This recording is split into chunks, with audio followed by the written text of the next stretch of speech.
My name is Kunar Mukherjee, and for nearly a decade now, I have been doing research on MICPCH, a condition that is typically associated with mutation in the X-linked gene Cas.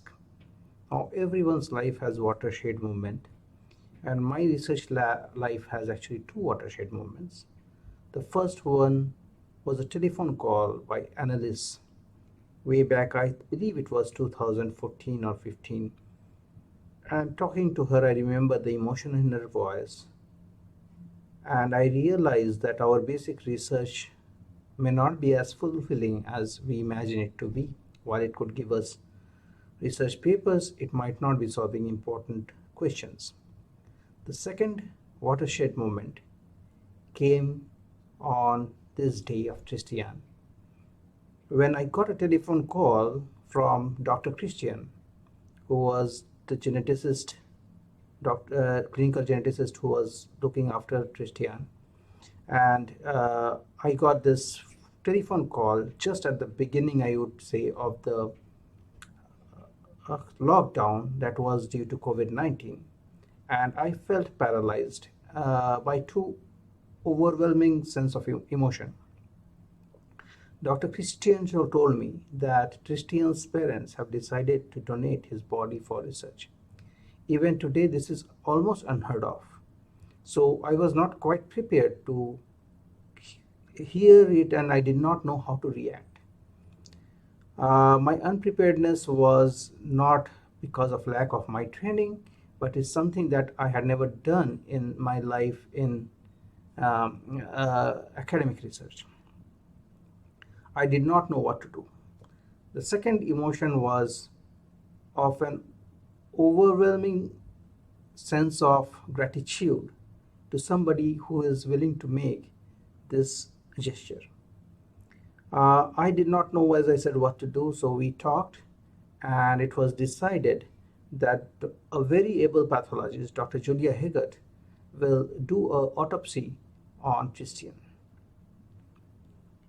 The results that we got from Dr. Higgett and discussions with her seemed to open our eyes to something that we were always observing in our laboratory experiments, but also overlooking it because our mind was trapped in the literature that preceded us. We always thought of MICPCH as a neurodevelopmental disorder. We read about it and we took it as such. But looking at the results that Dr. Higgett sent to me, it was clear that little Tristian's cerebellum had neurons that were dying out. It was not a problem of development of the cerebellum, but rather that the neurons were not surviving. This explained so many data that we had, and all published and unpublished, beginning in 2016, where we did see that without Cas, cerebellar formation and the brain formation was not affected. And we saw the defect only after birth, a few weeks after birth sometime.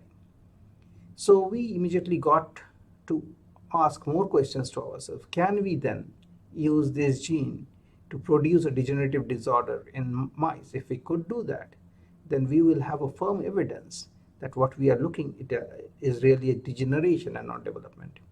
We went about doing an experiment, and lo and behold, what we were seeing from the data that we got from Dr. Higgett was indeed true. What we were looking at was a degenerative condition.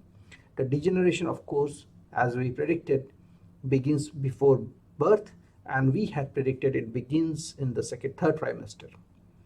A paper since then has come for has been published from Israel, and they predict that actually the degeneration may even start a bit ahead of third trimester, actually from the second trimester.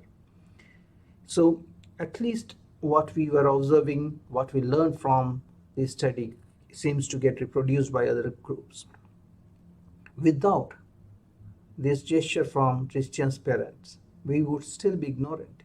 We will still be following the old literature that what we were looking at was a neurodevelopmental condition.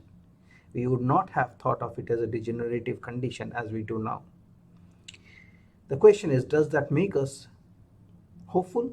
Or does that make us a little bit cynical? As most of you know, I am almost always very cynical. Why? Because I'm a scientist, I am a clinician, my job is to be skeptical. However, I would say now I am more hopeful than I was before. Even though the degeneration starts before birth, there is still a time after birth where we could actually do something to stop that degeneration, and that would help the kids going forward. What about the kids who already have had that degeneration and their cerebellum is small and their brain has got small? Do they have hope? I think yes. And the hope comes from neuroscience.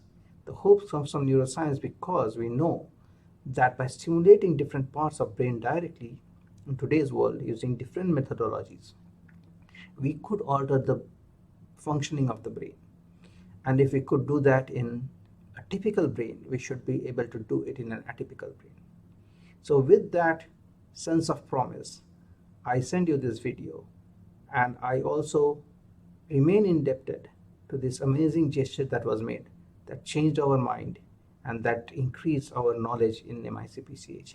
Thank you so much.